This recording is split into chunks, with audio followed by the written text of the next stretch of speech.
Então, gente, bom dia a todas e a todos. Começar agradecendo, evidentemente, ao professor Ricardo pelo convite, os colegas todos aqui que falaram magnificamente, o professor Miguel, Gil Franco e o colega Emanuel, de longas datas. Vou me inserir nessas provocações, eu vou procurar fazer provocações também, porque é o que eu acredito. Penso que a filosofia é uma atividade solitária e ao mesmo tempo dialógica. Ela é uma atividade que exige uma solidão, uma palavra bonita, por sinal, porque deriva da palavra sol. O sol é solitário, a sua luminosidade. Hoje em dia a gente sabe que existem muitos sóis. Mas ao mesmo tempo é uma atividade dialógica, que ela estabelece contato com a totalidade das coisas, né? Então temos problemas sim a questionar e a pensar conjuntamente na solidão de cada um, sendo que a filosofia fica estranha, ela fica um caminho massificado, e na dialogia pública, aquilo que se coloca do ponto de vista das relações humanas com os outros, né, e com o mundo. Então a gente tem sim séries de problemas. Filosofia, primeiro, é uma palavra extremamente conhecida e extremamente desconhecida ao mesmo tempo, porque ela diz muito e não diz muito. Ela diz tanta coisa e não diz quase nada, porque o que ela diz é um esvaziamento de um pretenso saber instituído na perspectiva de uma investigação mais profunda, mais aberta das coisas mesmas. O que são as coisas mesmas? As coisas que nos constituem como seres, com esse diferencial pensante linguístico que é um problema para todos nós, né? Porque se fôssemos como as formigas ou como os outros animais, tudo estaria simplificado, né? Já teríamos tudo na nossa própria corporeidade, tudo que necessitamos, tudo que um animal necessita, um outro tipo de animal, porque nós também somos animais, está presente na sua corporeidade. O ser humano é aquele que, com a sua linguagem, com a sua capacidade de projeção, constrói seus instrumentos, amplia ao infinito o seu corpo. Hoje o nosso corpo ele alcança limites extraordinários com os instrumentos que nós possuímos. Temos um problema da filosofia em si, da formação e desse processo de apropriação da formação para um filosofar que faça sentido. Porque tudo que não queremos é que a filosofia seja uma disciplina como tantas outras, num currículo escolar engessado. Aliás, eu tenho um problema sério com esse problema, com essa questão do ensino de filosofia. Eu acho que não se ensina a filosofia. A filosofia não é uma coisa ensinável. A palavra ensino é uma palavra que ela carrega uma carga simbólica ligada a um tipo de comando externo. Apesar de não só significar isso. O ensino também significa apontar, indicar caminhos, mas ela tem essa carga ligada a um tipo de gestão das massas por uma cultura de elite, não é elite, de pessoas espertas que comandam as outras. O mundo um pouco está todo demarcado por esses territórios de comando e de poder. Então a filosofia é um saber, é um saber ser, mas é um saber que é um saber do não saber, é evidente. Então isso é uma contradição aparentemente, é um saber que tem que partir de um esvaziamento. E é um esvaziamento tão radical que nos coloca diante do próprio nada, né? Do próprio sem fundamento, porque quando a gente vai buscar algum fundamento, se a gente vai aprofundar a questão do fundamento, a gente vai encontrar o vazio, vai encontrar o nada. Não é? A relação do próprio ser com o nada é uma relação fecunda no pensamento filosófico de alguns autores. Nós temos esse horizonte da filosofia como algo instituído, algo importante na própria identidade do ser humano ocidental, né? Emanuel coloca bem como o Jaspers, como Karl Jaspers apresenta essa problemática de uma maneira tão rica. De repente nós somos, não Jaspers, você falou do Bruno Latour, né? Nós somos gregos, sim, todas as nossas palavras e conceitos são operadores criados de uma maneira num tempo tão antigo. e que, ao mesmo tempo, estão presentes do ponto de vista das nossas modelagens conceituais hoje em dia. Então, para confirmar com o Emmanuel, como na filosofia não há progresso e não há essa linearização que se vê em outros ramos do conhecimento.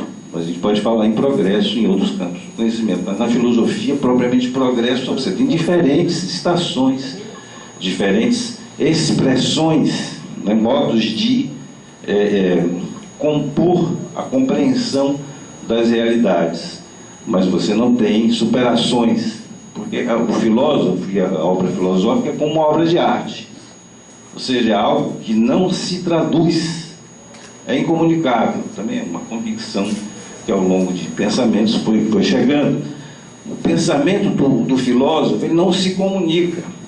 Aparentemente ele se comunica, mas ele não se comunica, porque é do filósofo. Assim como o pensamento do artista não se comunica, porque é do artista, está na sua solidão. A comunicação ocorre por uma questão de simpatia e de capacidade imaginante. Nossa capacidade de imaginação é fabulosa. É o que nos dá a empatia. No momento em que a gente sente o outro como um igual, é uma empatia, mas que exige um esforço de uma imaginação quase inconsciente, algo que não foi planejado racionalmente ou linearmente. Então nós temos um problema de demarcação nessa filosofia, e os colegas já colocaram muito bem, né, uma série de questões que estão aí emergindo e que precisam ser pensadas, investigadas ao infinito, não para se resolver linearmente as questões que são de cada tempo, mas para que a gente se encaminhe para uma perspectiva de compreensão do que essa filosofia é. É uma filosofia que é grega, então vamos assumir que nós temos essa descendência, para não nos sentirmos apartados dessa descendência. Ao mesmo tempo, é algo ligado a uma língua, a uma cultura histórica, que não compreende a totalidade das culturas e das línguas humanas, o que já é um problema sério. Com a filosofia, se constituiu também uma mentalidade que vai gerar o que nós sabemos que é o eurocentrismo, o que é esse egocentrismo próprio da constituição histórica do ser humano ao longo do que conhecemos. Esse eurocentrismo, que só agora, mais recentemente, se abre para um horizonte de compreensão além desse limite estabelecido pela linguagem da cultura ocidental, uma perspectiva de abertura para uma alteridade abrangente. Então nós temos um problema com a filosofia, é uma palavra grega, e que, como por exemplo Heidegger pensa, só é possível filosofar em grego, ou no caso dele em alemão, porque a língua alemã é uma língua extremamente próxima da língua grega na sua plasticidade. Mas todas as línguas derivadas dessa vertente indo-europeia, que é a nossa, então a língua grega, a língua latina, a língua romana, elas são línguas vivas, são línguas plásticas. E todas as línguas neolatinas têm essa potencialidade de construção e de capacidade criativa. Basta que a gente tenha presente como a nossa literatura, apesar de termos preconceito, é uma literatura de grande capacidade criadora, o que dá um lastro para o pensamento. Se a gente já tem um Fernando Pessoa, se a gente já tem um Guimarães Rosa, já temos lastro para um pensamento próprio. Isso é fantástico. Se temos um Machado de Assis, do modo como ele escreve, nós já temos lastro para uma língua do pensamento próprio. Claro que a gente não pode perder de vista essa descendência, mas é um problema também de relações de poder. A gente tem que ficar esperto nessa compreensão, porque filosofia hoje se tornou tudo menos filosofia, e nós sabemos disso. Insistimos nessa possibilidade do filosofar autêntico e criador com uma cachaça, e com uma compreensão própria e apropriada. Mas nós sabemos que na filosofia instituída as coisas não são simples e não estão nessa clareza, porque hoje o caminho do filósofo não é mais um caminho de quem se encanta a todo instante, a todo dia, pela existência, pela vida, e vai adiante numa aprendizagem infinita, e sim um caminho do especialista. Então esse é um problema sério, do ponto de vista de uma gestão para a formação humana e a inclusão de algo como filosofia no currículo escolar. Por quê? Porque, de repente, é um território que perdeu de vista, que é um território que busca um saber total. Nós perdemos de vista essa abrangência da filosofia como um saber total. Então, todas as disciplinas de desenvolvimento científico, epistemológico, derivam desse ímpeto filosófico originário na cultura grega. Derivam. E na modernidade isso vai se especializar de uma forma tão curiosa que nós chegamos ao ponto de perdermos de vista o sentido de uma unidade regente. Claro que a palavra filosofia, num determinado momento, assumia essa função de mediar tudo e pensar tudo. Basta que a gente tenha presente alguns sistemas de pensamento, como aquele aristotélico e aquele kantiano. São duas grandes referências. O próprio sistema hegeliano é uma outra referência importante que acaba sendo também um sistema de consumação daquilo que a filosofia histórica pretendeu desde o momento grego. A gente pode considerar isso de uma forma curiosa. Então, essa filosofia, que na origem, que é uma origem socrática, é algo extremamente contrário a tudo aquilo que está instituído do ponto de vista de relações de poder. Então essa filosofia, ela se perde, né, nas searas históricas das relações humanas presentes nas sociedades históricas, né? Então, de repente, esse fulgor filosófico de uma abertura radical para um conhecimento próprio e apropriado se perde, né, de diversas maneiras e se torna estratificada, né, de diversas formas. Então, pensar a filosofia como essa potência é também ter presente que ela, historicamente, é um campo de um saber para poucos, para muito poucos, porque sabemos de como é difícil que alguém se apodere ou se empodere das forças vitais para sair do seu mesmismo, para sair da sua massificação. O mito da caverna é muito interessante, ou a alegoria da caverna, para ilustrar esse processo de desenvolvimento humano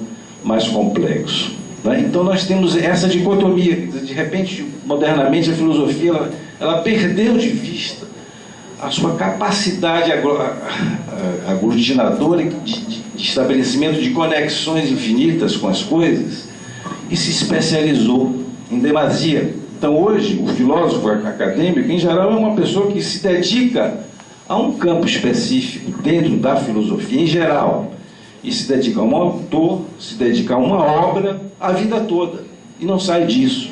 É um traço da filosofia profissional. Ele é um sabedor extremo técnico de um autor, mas ele não filosofa propriamente. Ele não se dá ao saber filosófico numa abertura fora de qualquer controle e previsibilidade.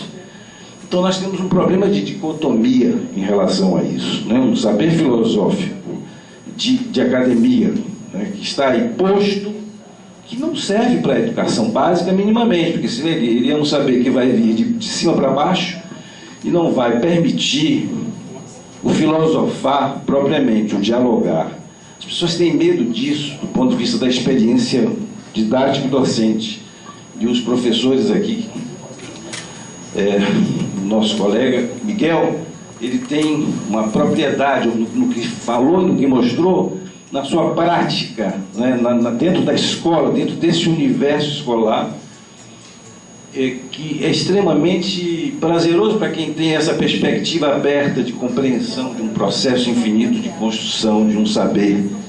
Mas é muito duro, porque de repente nos deparamos com uma realidade escolar extremamente ligada a um sistema de poder despótico, alienante, que não quer promover a individuação das pessoas, porque isso seria uma revolução fora do controle dos grupos organizados e dos feudos organizados que determinam quem deve e quem não deve ascender, o que é uma coisa contraditória do ponto de vista do que seria uma abertura filosófica. Então nós teríamos e temos um problema na formação, né? Na formação que está aí posta, que é um problema sério, e que diz respeito a esse modelo da escola. A escola, infelizmente, ela não dá mais conta da formação humana. Ela cumpriu o seu ciclo do ponto de vista disciplinar. Porém, é o que nós temos ainda construído. Então, essa secularização da escola é o que nós dispomos como mecanismo. Mas ela não atende àquilo que hoje se projeta como desenvolvimento humano. É um desenvolvimento que deveria ser criativo, aberto, inovador, imprevisível, desconhecido. Não, ela é uma maquinação. A escola, ela na verdade serve para a classe dominante estabelecer a sua pegada, do ponto de vista da sua dominação de território. Então a escola sempre foi esse aparelho de Estado, esse aparelho de uma classe dominante. Ela nunca passou disso. Nós é que nos enganamos, porque estamos na escola, acreditamos nela.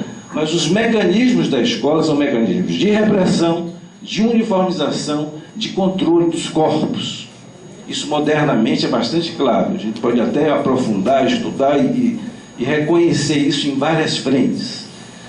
O problema é que esse modelo escolar não dá conta daquilo que é a emergência do desenvolvimento humano. Por que não dá conta? Porque nós não queremos que o ser humano seja apenas uma máquina repetidora de processos que não são inteligentes, criativos, inventivos e abertos. Queremos um ser humano potente para reinventar o sentido das coisas, reinventar o mundo, reinventar a si mesmo, reinventar os deuses, reinventar tudo. E, ao mesmo tempo, dialogar com o acervo que nos foi legado pelos que nos antecederam. Então, não podemos deixar jamais de dialogar com a tradição, que seria uma bobagem, porque, de repente, no momento em que a gente encontra nos arcaicos, a beleza que a gente encontra nos arcaicos, por exemplo, pega um Heráclito, começa a ler Heráclito, é uma coisa grandiosa, apesar de estarmos diante de um pensamento fragmentado, que sobrou de um pensamento que é completo, na sua época já era completo, mas ficaram apenas os fragmentos. Mas só esses fragmentos já são suficientes para estabelecermos uma conexão atemporal com esse pensar. De repente, isso é estrondoso, porque isso está fora de qualquer controle, de qualquer previsibilidade. Não é previsível o que pode acontecer com mentes jovens fecundadas por um processo criador explosivo, de formação para além de qualquer métrica e de qualquer estabelecimento de controle externo, seja do ponto de vista de uma organização, seja do ponto de vista de uma divindade. Então, esse é um problema extremamente tenso, na minha perspectiva. Como superar esse modelo de educação?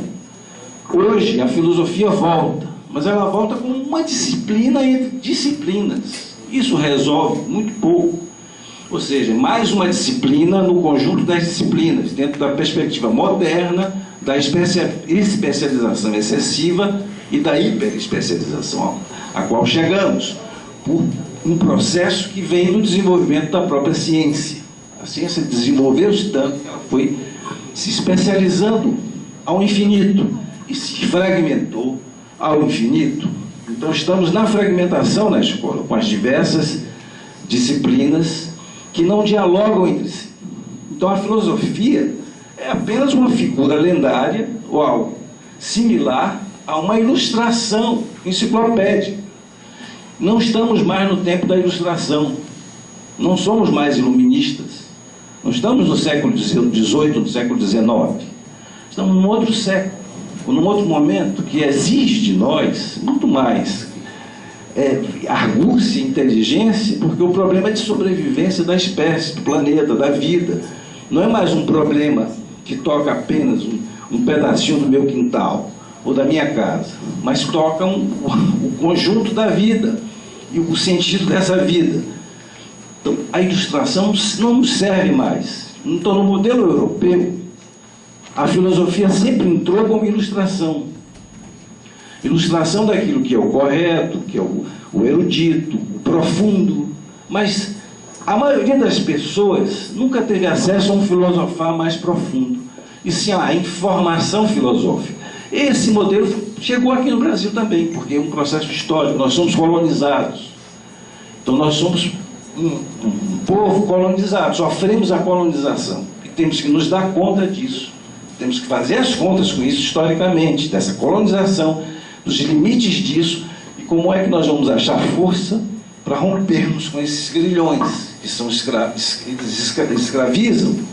Então, de repente, esse processo de ilustração não interessa num momento como o nosso. A escola está aí para formar, na verdade, hoje em dia, a escola básica, na teoria dos documentos, está formando o homem, o ser humano em geral. Mas, no fundo, nós sabemos que está tudo orientado para a profissionalização e para atender ao mercado que aí está posto. Uma filosofia bem plantada não pode aceitar isso passivamente. Não pode reificar aquelas que são as vozes do poder instituído.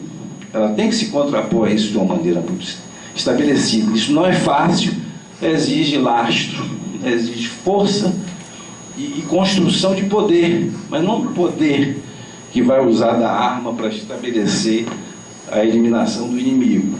Muito pelo contrário, é um poder ser, é um poder que é inerente à inteligência e à sensibilidade unidas na vida. Então, a gente tem isso, esse modelo de educação da filosofia é fraco, porque ao invés de provocar em cada um o desenvolvimento de um pensar próprio e apropriado, simplesmente vem com conteúdos, né, que se colocam numa linearidade e que não nos serve para o empoderamento do nosso ser, da nossa saga enquanto seres em movimento, em dinâmica permanente e infinita. Então, temos um problema sério no modelo da formação, né, que o professor Gil Franco colocou muito bem, dessa dicotomia de licenciatura, bacharelado, teoria de prática. Então, isso a escola é que modula isso. Isso, a escola vai até a universidade, a escola não é só a escola básica.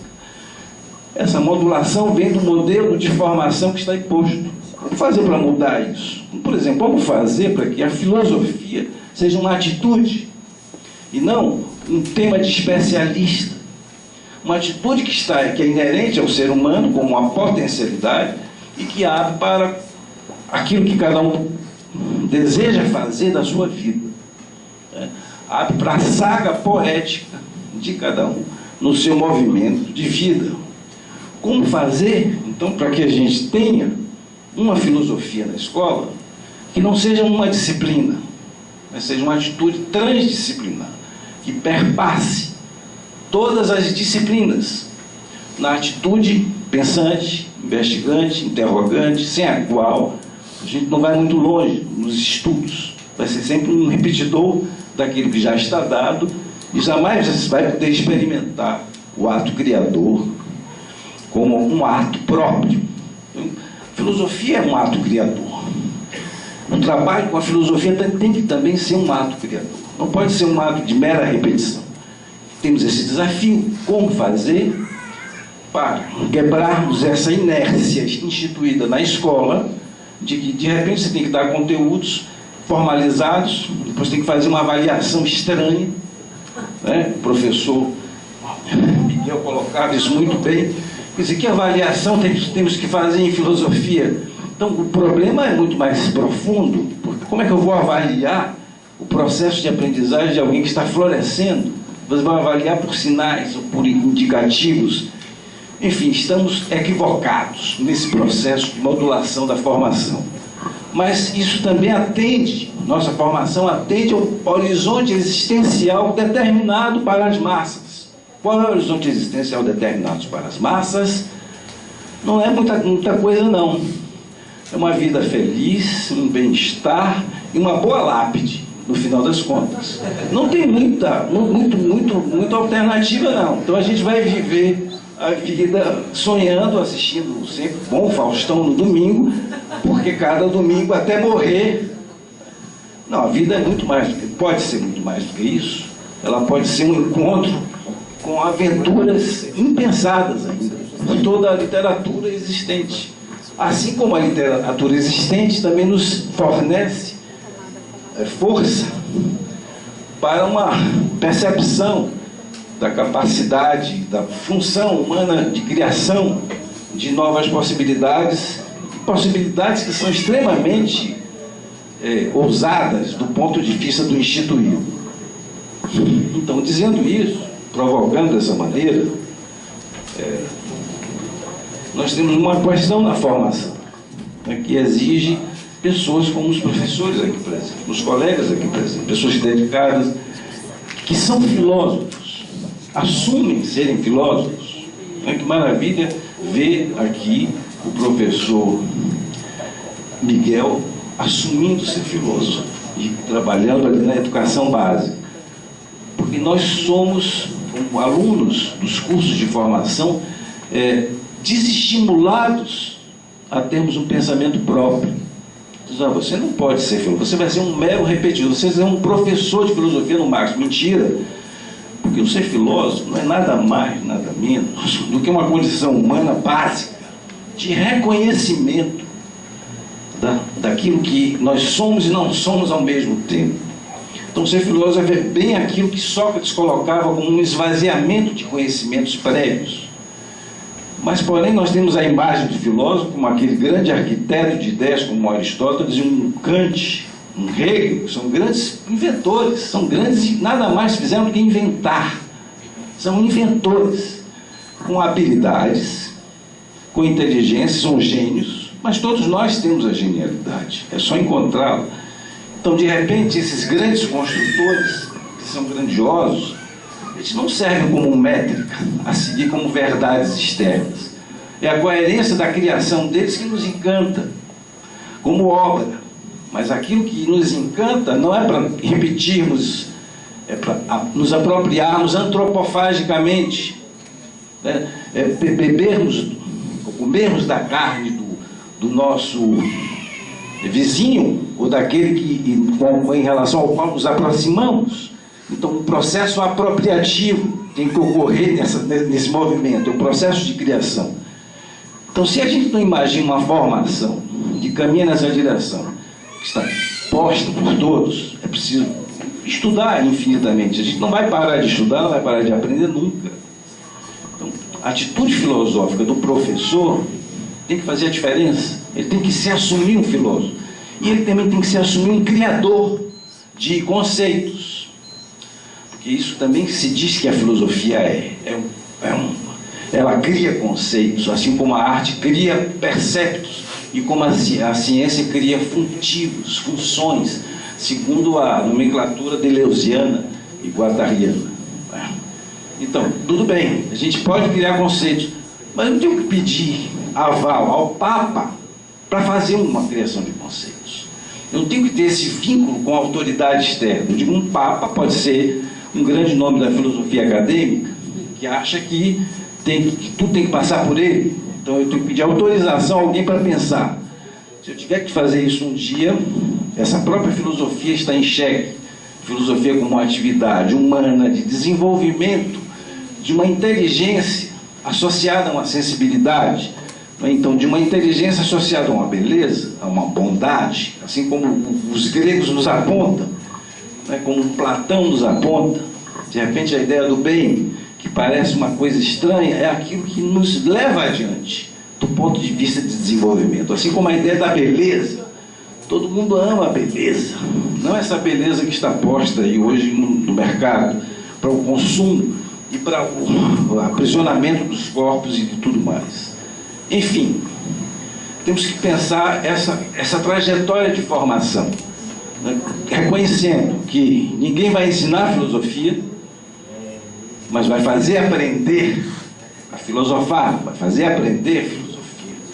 É diferente de ensinar. A palavra ensino hoje, ela é até colocada de lado pelos documentos da educação que estão circulando pelo mundo. Se fala em aprender, não se usa mais a palavra ensino. Estrategicamente. Por que estrategicamente? É um modo de dizer, olha, esse modelo acabou, ele concluiu o seu ciclo, ele não dá mais conta. Vamos ter a coragem de mudar esse modelo. Mas não é fácil, porque isso exige uma mudança de mentalidade.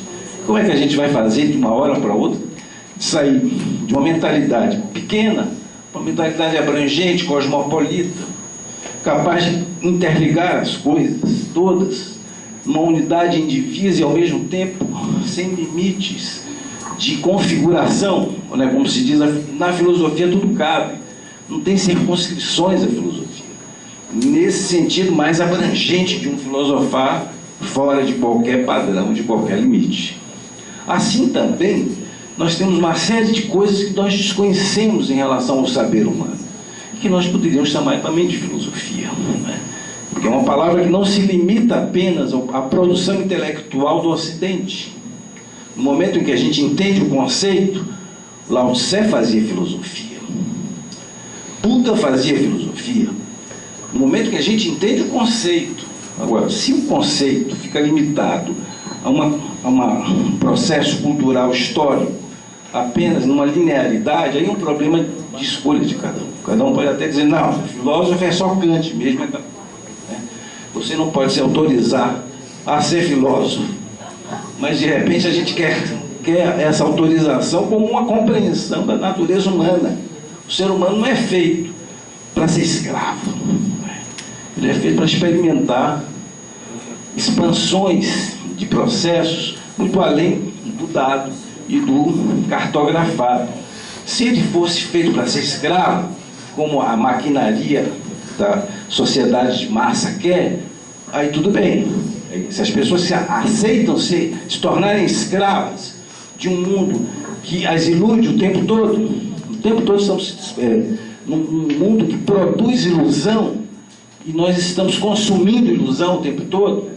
Se isso for satisfatório para alguns, se basta nascer, continuar vivendo e comprar sua lápide boa com alguma coisa assim sofisticada, que dê esperança para um futuro, quer dizer, um futuro inexistente, é um problema de cada um. Que cada um alguém quer escolher apenas ir para uma lápide e ter um belo nome ali, uma epígrafe interessante, aqui jaz alguém, por exemplo, ou coisas do gênero, é um problema de cada um, é uma escolha que cada um pode fazer. Então, temos diante desafios, muitos desafios, porque se a escola que está aí, ela não dá conta, qual é o papel do filósofo, que agora é filósofo, o professor de filosofia que agora é filósofo, porque não dá mais para dizer é mero professor, isso é pouco. Imaginar que alguém que vai trabalhar nessa seara vai ter que estudar pouco, não dá para entender. A gente tem que estudar tudo, aquilo que existe um pouco mais. Não vamos nunca deixar de aprender. Então, qual é essa tarefa? Mudar o modelo da escola é possível? Sair de um modelo disciplinar para um modelo transdisciplinar é possível? Então ficam essas questões. Será que os filósofos podem colaborar com essa transformação da escola de uma maneira decisiva? Imaginar, inclusive, que todos os professores, não só aqueles que fazem filosofia, tenham uma atitude filosófica, que a filosofia não seja apenas uma disciplina de conteúdo, mas uma disciplina de implicação humana em relação ao foco do seu desenvolvimento infinito. Seria isso possível? Estamos pensando muito alto, mas não é tão bom pensar alto também, né? Porque isso nos dá, pelo menos, a sensação de que nós podemos, pela imaginação, construir alternativas além daquelas que estão marcadas historicamente. Enfim, fiz algumas provocações, eu acho que já está de bom tamanho. Agradeço a atenção.